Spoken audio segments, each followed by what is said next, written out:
German people are all regimented. Yeah. So I don't know where they are today or not. I haven't been back, and I don't have any desire to go back. But their troops especially, if you could capture the platoon sergeant of a squad, the rest of them would give up. Yeah. See, that's where the Americans had an advantage. The worst guy in your platoon could be the most wonderful, heroic person there is. Yeah. Because they all have ingenuity, they have spirit. Yeah. I don't know what it is. I understand. Yeah. But that's, and because we, one time especially, I remember we were overtook this area and we're searching foxholes, and these guys would hide down into these foxholes. And the minute you got this corporal or sergeant, whoever was in charge of them, found him, the rest of them all popped up and just gave up. Yeah. It's really fun. Yeah. But when we were fighting them, you could tell the difference. Yeah. Yeah. That's what you're concentrating on, and what it's all about. Of course, they got uniforms too. I mean, Yeah. you never knew the civilians. Mm-hmm. But yeah, I can remember breaking in houses and stuff like that. It's really bad. You know, your culture is to break into somebody's house is not acceptable. No. No. And I remember the first one we ever did. It really shook you up. It's devastating. You can't imagine what it's like. Yeah. Now you never, and I don't know how most guys, and I've talked to a lot of guys, and they feel the same way. You don't actually remember anybody you killed.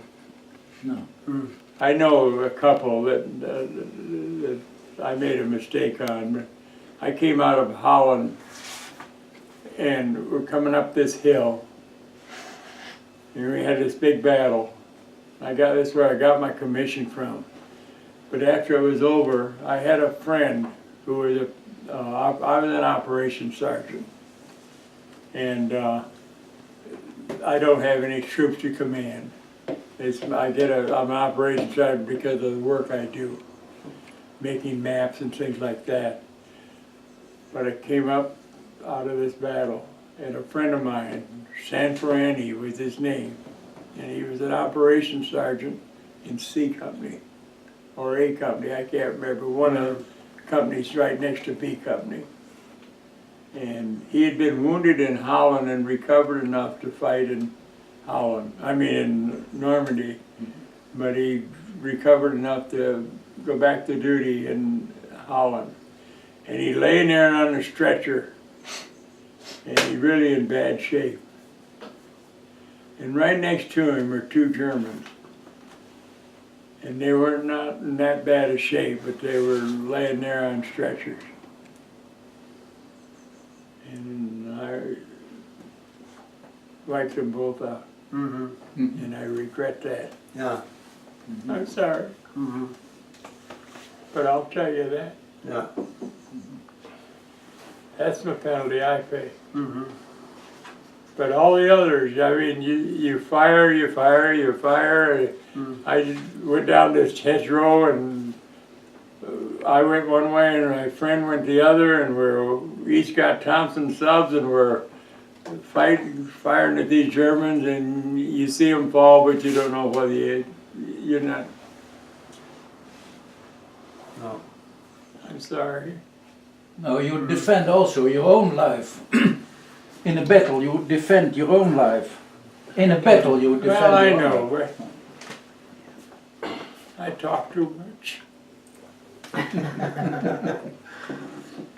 Fortunately. Yeah. Yeah. Damn. I hate it. Mm-hmm. Don't.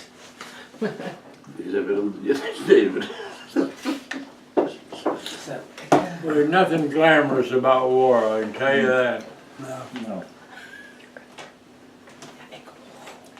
But I really appreciate the way you people handle it. Gooi weg. And when you look back, you're now Ja, druk maar ook in. 94, nearly. Pardon? You are now 94, nearly. And when you look back to your time of war, Die loopt zo heilig op de slag. what do you think then? It was useful that you have been to Europe?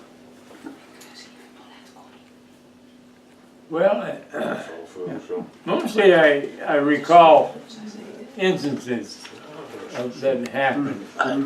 Like the other night, I sat there and I watched an hour's program of Omaha, the actual photos of Omaha Beach, and then I watched a movie after that, and I'm just channel hopping, about 3 soldiers that came home from World War II.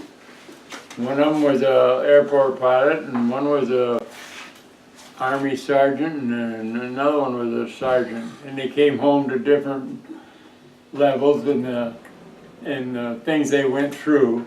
And I had terrible dreams.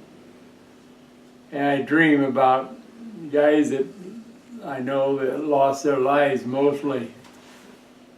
And they're not here. And I just have terrible dreams about them. And they're not dreams of something that we did. It's just vague dreams about what's going on. And that's one reason why I probably for 70 years didn't talk about the war. Because I kept trying to shut it out and forget about it. But now I'm kind of proud, to be perfectly frank with you.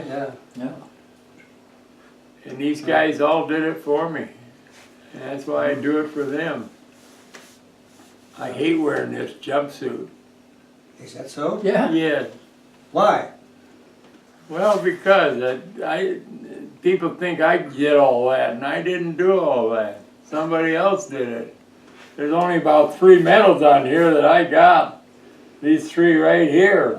The rest of it, everybody else got, the regiment got all this stuff.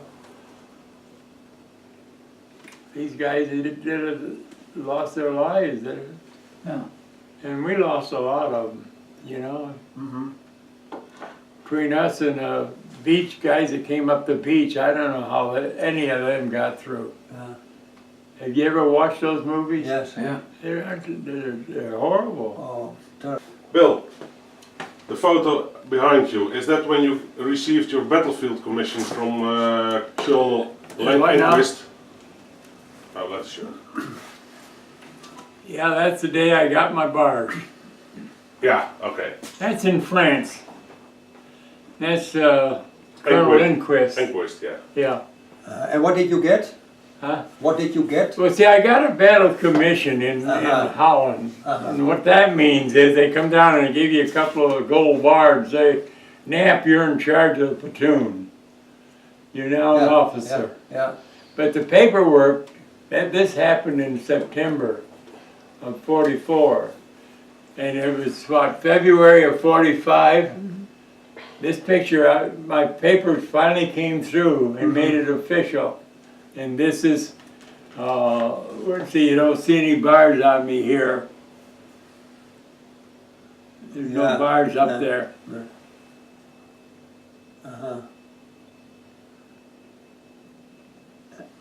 But this is the day, this isn't, this is when it officially became, I became a second lieutenant. And then this is in February. And see, the war wasn't over until May. And in May, about the 1st or 2nd of May, my orders came through for me to go to Paris, where the commissary was, to get my uniforms and all my paraphernalia I was supposed to get as an officer. So they gave me a Jeep and a driver and sent me to Paris. And I was there on VE Day. I was on the Champs-Élysées and on VE Day with a Jeep and a driver and every girl you could think of. It was, I say, and I think we counted one time, there was 12 girls on that Jeep. And they had every plane you could think of, from an L5, which is one of these little planes they use for observation for artillery, to B-17s and B-24s up in the sky. How in the hell they kept them hitting on those, we'll never know. But they'd circle around from the Arc de Triomphe. I mean, what was that at the other end? Place de Concorde, where all the steps are. Uh-huh. And they'd circle around up at that end, and then they'd come down and buzz the Ooh.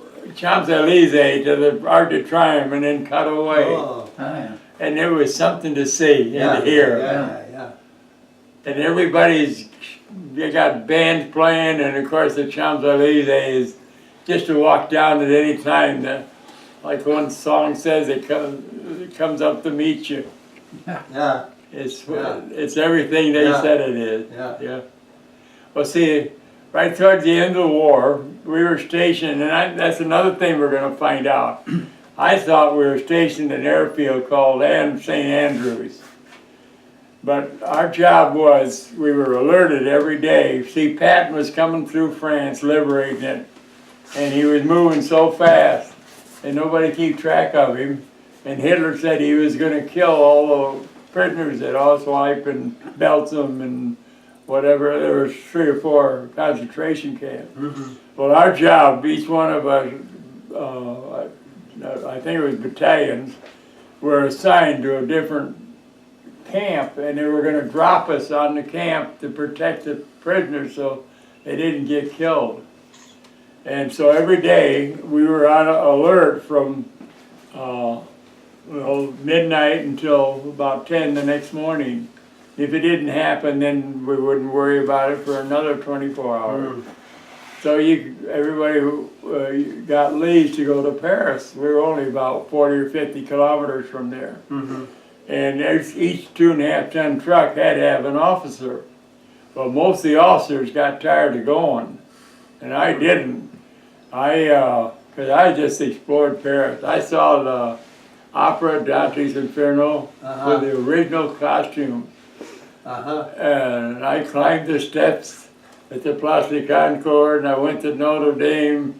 And I met French girls that took me all over Paris, and really enjoyed it. I went to the Moulin Rouge a couple of times, where the original Can girls came from, and I enjoyed it. Yeah. So I went every chance I could get, and that was really an enjoyable time. Yeah. But that's where we were when the war ended. Yeah. And that's how I happened to be in Paris on that day, which was just luck. Yeah.